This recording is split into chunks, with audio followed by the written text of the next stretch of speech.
PSC को लेकर अभी लगातार छात्रों की क्वेरी चल रही है, उम्मीदवारों की मांग भी चल रही है कि तारीख बढ़ाई जाए। 2019 को लेकर भी थोड़ा असमंजस है कि कब रिजल्ट आएगा, खासतौर से तारीखों को लेकर भी काफ़ी असमंजस है। तो इस संबंध में हमारे साथ पीएससी के ओएसडी साहब डॉक्टर अरविंद पंचभाई जी हैं। हम उनसे ही सीधे बात करते हैं कि क्या स्थितियाँ चल रही हैं। सर, पहले कितने रिजल्ट आ चुके हैं और किन रिजल्टों को लेकर अब आगे काम चल रहा है? हमारे पास लगभग हमने सभी परीक्षा परिणाम जारी कर दिए हैं। अभी हमारे पास पेंडेंसी केवल एक दंत शल्य विशेषज्ञ का परिणाम है जो बचा हुआ है, वो भी हम यथाशीघ्र घोषित कर देंगे। फिर हमारे पास रिजल्ट से रिलेटेड कोई भी पेंडेंसी नहीं है। एक सेट के रिजल्ट बाकी हैं आपके? हाँ, सेट के जो प्रथम चरण की परीक्षा जो 28 जनवरी को होनी है, उसके सभी परीक्षा परिणाम हमने जारी कर दिए और उसके लिए आवेदन की लिंक भी खोल दी है, ताकि जो भी अभ्यर्थी उत्तीर्ण हुए हैं या अन्य कोई अभ्यर्थी इसको अप्लाई करना चाहते हैं उन जो 10 विषयों के लिए, तो वो कर सकते हैं। अब उसमें कोई समस्या नहीं है। 2019 को लेकर क्या स्थिति बन रही है अभी? 2019 अब कोर्ट में है। माननीय उच्चतम न्यायालय और उच्च न्यायालय में हमने अपील भी की है, तो अब उसमें जो भी निर्णय होगा उसके आधार पर हम आगे बढ़ेंगे। 2019 में यदि रिजल्ट आपने दोनों तरफ से तैयार कर लिए हैं, अगर ये हाईकोर्ट वाला मान्य नहीं होता उन उम्मीदवारों को, तो क्या जल्दी रिजल्ट आएगा? नहीं, उसमें थोड़ा सा कॉम्प्लिकेशन है। मैं आपसे यही कह रहा हूँ कि 2019 के परीक्षा परिणाम में माननीय न्यायालय जो है वो पूर्ण प्रकरण पे तथ्यों सहित विचार करेगा। उसके बाद में जो भी आउटपुट आएगा वो उच्चतम न्यायालय में भी विचाराधीन है। उसके बाद ही हम उस पर कुछ कार्रवाई कर पाएंगे। एक अभी तारीखों को लेकर सबसे बड़ा इशू चल रहा है 2022 की प्री और 2023 की मेंस को लेकर, इसमें क्या विचार मंथन कर रहा है? नहीं, हमारे पास रिप्रेजेंटेशन भी आए हैं और आयोग उस पर विचार कर रहा है। यदि कमीशन को ऐसा लगता है कि इसमें कुछ किया जा सकता है या आंशिक रूप से भी कोई राहत हो सकती है, तो उस पर विचार करेंगे। खासतौर से किस परीक्षा को आप आगे पीछे कर सकते हैं? नहीं, अभी इस विषय में आयोग का ये विचार क्षेत्र है। आयोग जो भी विचार उस पर करेगा उसके अनुसार जानकारी आपको वेबसाइट पर सभी बच्चों को मिल जाएगी। बहुत जल्द। 2022 और 20 की आप नियुक्ति कर चुके हैं, आदेश कर चुके हैं, तो उसका क्या हो रहा है? 2020 की अनुशंसा हमने शासन को भेज दी है। अब नियुक्ति का जो है वो विभिन्न विभाग जो शासन के हैं वो 2020 का नियुक्तियों की कार्रवाई अपने स्तर पे करेंगे। बाकी 2020 का अब हमारे पास कुछ भी शेष नहीं है। 21 का परीक्षा परिणाम मुख्य का हम घोषित कर चुके हैं।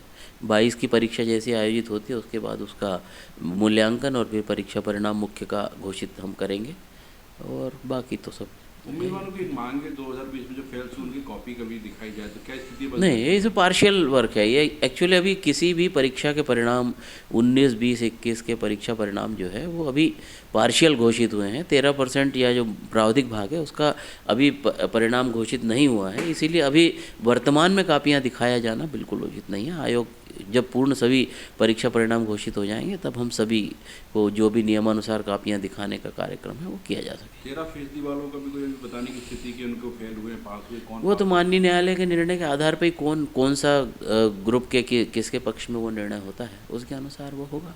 एक लगातार मांग है 2018 के बाद एक फाइनल नियुक्ति अभी तक नहीं हुई। 5 साल हो गए। बड़ा सवाल उठता है कि 5 साल में एक भी नियुक्ति नहीं हुई। तो आयोग अभी क्या तेजी लाने? नहीं, आयोग तो अपनी तरफ से पूरी स्पीड में ही काम कर रहा है। आयोग ने तो कहीं कुछ रोका नहीं है, और माननीय न्यायालय के निर्देश और शासन ने जो भी एक नया बीच का मार्ग निकाला था 87-13%, उसके आधार पर हम अपना काम कर रहे हैं और शासन का अनुशंसा दे रहे हैं। और विभिन्न राज्य सेवा परीक्षाओं के अतिरिक्त लगभग हमने सभी के मुख्य भाग के परीक्षा परिणाम हमने शासन को अनुशंसित कर दिया नियुक्ति के लिए। प्री का भी जो रिजल्ट आया उसमें देखा कट ऑफ बहुत हाई जा रहा है। बाकी कई पीएससी जो होते हैं अदर स्टेट्स उसमें नेगेटिव मार्किंग होती है प्री में, तो उनका काफ़ी नीचे आता है। इस तरह की कुछ क्रिएटिव कुछ सोच रहे हैं कि पॉलिसी चेंज की जाए? नहीं, नेगेटिव मार्किंग क्रिएटिव सोच इसका आपस में कोई संबंध नहीं है। ये एक पॉलिसी है कि हमें नेगेटिव मार्किंग रखना है या नहीं है। अभी इस विषय पे अभी तक यहाँ प्रस्ताव पे विचार नहीं हुआ है नेगेटिव मार्किंग की, लेकिन अभी जो प्रक्रिया है वो नेगेटिव मार्किंग नहीं करने की है, तो उसके अनुसार अभी कार्य चल रहा है। कोई सब बातचीत में ऐसा कुछ पॉलिसी नहीं, आगे भविष्य में क्या होता है इस विषय पे तो विचार अभी बताया नहीं जा सकता, लेकिन यह है कि अभी फ़िलहाल जो वस्तु स्थिति है, तथ्य है, वो यही है कि अभी हम नेगेटिव मार्किंग की तरफ नहीं है। सिलेबस को लेकर बात उठती है कि साइंस का पेपर काफ़ी टफ लगता है। उस पर आयोग विचार कर रहा है कि सिलेबस किस प्रकार से और अच्छा और मतलब फ्रेंडली बनाया जा सके। और फिर कॉम्पिटिटिव एग्ज़ाम है, तो प्रतियोगी परीक्षाओं में तो मतलब टफ़ और इजी की कोई बात नहीं होनी चाहिए, क्योंकि कंपटीशन में जो अच्छा करेंगे वो ऊपर आएंगे प्राप्तांकों का प्रतिशत चाहे ज़्यादा हो या कम हो, जो बेहतरीन विद्यार्थी हैं वो ऊपर चयनित होते ही हैं।